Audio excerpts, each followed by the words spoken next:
वहीं पर दो छोले भटूरे वाले अपना अपना ठेला लगाकर धंधा करते थे। एक छोर पर मुकेश अपना ठेला लगाता था तो दूसरे छोर पर मोहनलाल अपना ठेला लगाता था। अरे मोहनलाल सेठ, एक प्लेट बढ़िया छोले भटूरे लगाना। अरे एक प्लेट क्या, 2 प्लेट मस्त छोले भटूरे लगवाता हूँ। अरे नहीं नहीं सेठ जी, एक ही बहुत है। मोहनलाल के ठेले पर लड़के काम करते थे। एक बर्तन धोता था तो दूसरा ग्राहकों को संभालता था। सब कुछ ठीक ठाक चल रहा था।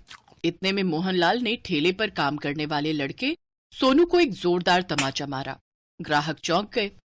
अभी तक तूने इन भाई साहब की थाली नहीं लगाई, ये ग्राहक हमारे भगवान है। बस अभी लगाता हूँ सेठ जी। सोनू जल्दी जल्दी प्लेट लगाता है और वो ग्राहक खाने लगता है। छोले भटूरे इतने स्वादिष्ट थे कि सब लोग बहुत जल्दी जल्दी खा रहे थे। वहीं दूसरे छोर पर मुकेश के ठेले पर सिर्फ 1 या 2 ग्राहक ही मुश्किल से आते थे। अरे मोहनलाल सेठ, छोले भटूरे खाकर तो मजा ही आ गया। आपका लड़का बहुत स्वादिष्ट छोले बनाता है। सिखाया तो मैंने ही है इसे, वरना इस गवार को तो शरबत तक बनाना नहीं आता था। इसी बात पे 1 प्लेट और लगाना। देखा, मैंने आपसे पहले ही कहा था कि आप 2 प्लेट लगवाओ, और आपने मेरी बात मानी ही नहीं। मुझे भी 1 प्लेट और लगाना। सोनू छोले भटूरे की बहुत सारी प्लेटें लगाना शुरू कर देता है, लेकिन तभी मोहनलाल सेठ उसे फिर से एक जोरदार तमाचा मारता है। अब मैंने क्या किया सेठ जी? बिना मालिक की आज्ञा के तूने प्लेटें लगाना क्यों शुरू कर दी? माफ करना मालिक, गलती हो गई, आगे से ऐसी गलती नहीं होगी। चल अब अपना काम कर, हमारे भगवान जैसे ग्राहक इंतजार कर रहे हैं। सोनू अपना काम करने लगता है और सभी के लिए प्लेटें लगाता है। वहीं दूसरे छोर पर खड़े मुकेश के ठेले पर अजय छोले भटूरे खा रहा था। उसके ठेले पर एक ही ग्राहक था जो कि मोहनलाल की सारी हरकतें देख रहा था। ये सामने वाला सेठ कुछ ज्यादा ही घमंड नहीं दिखाता। अब क्या कर सकते हैं भाई साहब, एक ठेले की बदौलत करोड़ों रुपया कमा चुका है, घमंड तो आएगा ही। लेकिन एक बात बताओ भाई साहब जी, पूछिए, आखिर उसके ठेले पर सुबह से लेकर रात तक ग्राहकों की लाइन क्यों लगी रहती है, जबकि तुम्हारे ठेले पर गिनती के कुछ ही लोग आते हैं? हो सकता है मेरे हाथों में स्वाद ना हो, सेठ जी के कारीगरों में ज्यादा स्वाद हो। नहीं भाई साहब, नहीं भाई साहब, आपके हाथों में भी जादू है। मुझे लगता है बात कुछ और है।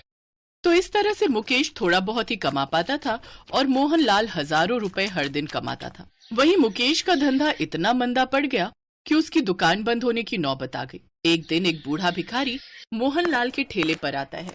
सेठ जी, सुबह से कुछ नहीं खाया है, इस गरीब को कुछ खिला दो।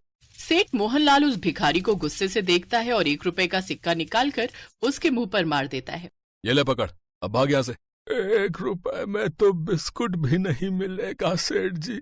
अच्छा, तो क्या तुझे लाखों रुपए दान कर दूं? हैं? निकल यहाँ से, देख नहीं रहा यहाँ सैकड़ों लोग लाइन लगा कर खड़े हैं। टाइम खोटी मत कर। मुझे पैसे मत दो, बस कुछ खाने को दे दो।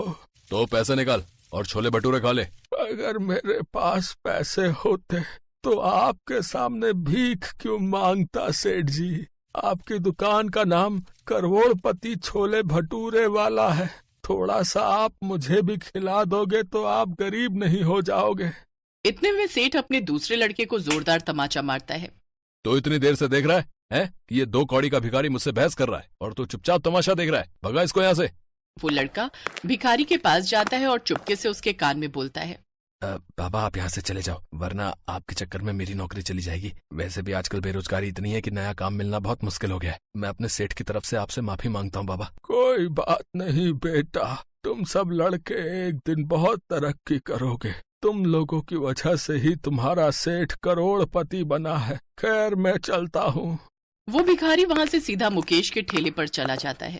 मुकेश जल्दी से 1 प्लेट छोले भटूरे लगाता है और उस भिखारी को बड़े ही प्यार से खिलाता है। भगवान करे तेरा धंधा खूब फले फूले। अब बाबा, अभी तो मेरी बोहनी तक नहीं हुई है, पैसे तो नहीं है, पर अगर आपको भूख लगी है तो आप छोले भटूरे खा लीजिए। ठीक है बेटा। बेटा, वो सामने वाले ठेले का नाम करोड़पति छोले भटूरे वाला क्यों है, क्या तुम बता सकते हो? बाबा, क्योंकि वो कई सालों से ये धंधा कर रहे हैं, मुझसे ज्यादा एक्सपीरियंस है उन्हें। उन्होंने करोड़ों कमा लिए हैं, इसीलिए लोग उन्हें करोड़पति छोले भटूरे वाला कहने लगे। तब से उन्होंने अपनी दुकान का नाम करोड़पति छोले भटूरे वाला रख लिया। पर सही मायने में तुमसे बड़ा करोड़पति कोई नहीं है बेटा। इतना कहकर वो भिखारी वहाँ से चला जाता है और थोड़ी दूर पर किसी गली में खड़ी एक कार के अंदर बैठ जाता है और वहां से चला जाता है। मुकेश ये दूर से देखता है और उसे ये बात बहुत अजीब लगती है। अजीब है, गाड़ी है तो फिर खाने का भीख क्यों मांग रहा था? तभी मोहनलाल मुकेश को टॉन्ट मारने लगा। क्यों रे मुकेश, चूना लगाकर चला गया ना? कितनी बार कहा है तुझे कि यहाँ से ठेला लेकर चला जा। तू मेरा मुकाबला नहीं कर सकता। जब तक मेरा ठेला यहाँ है तब तक तेरे छोले भटूरे बिक ही नहीं सकते। मोहनलाल हर रोज ऐसे ही मुकेश को टॉन्ट मारता था। मुकेश को बहुत बुरा भी लगता था, लेकिन वो बेचारा भी क्या ही करता, घर की जिम्मेदारी थी उस पर। हाँ हाँ मोहनलाल भाई, तुम भी सुना लो, लेकिन याद रखना सबका दिन आता है। तेरा तो दिन कब का ढल चुका है रे, अब अंधेरा ही अंधेरा है। मुकेश दुखी हो गया। मुकेश भटूरे तलने के लिए अच्छे तेल का भी इस्तेमाल करता था और यही करते करते वो गरीब होता जा रहा था। एक दिन मुकेश की बीवी ने उसे कह दिया, सुनो बहुत हो गया, अब मैं ऐसे नहीं रह सकती। छोले भटूरे बिकते नहीं तो क्यों जाते हो बार बार? घर में राशन नहीं है, हम क्या भूखे मरेंगे? आज अगर राशन नहीं लाए तो मैं ये घर छोड़कर चली जाऊंगी। मुकेश ठेला लेकर उसी जगह पर चला गया, लेकिन उसका एक प्लेट भी छोला भटूरा नहीं बिका। दोपहर को वो मोहनलाल के पास पैसे उधार लेने चला गया। मोहनलाल भाई, कुछ पैसे उधार दोगे? मैं बहुत जल्दी लौटा दूंगा। आ गया ना औकात पर?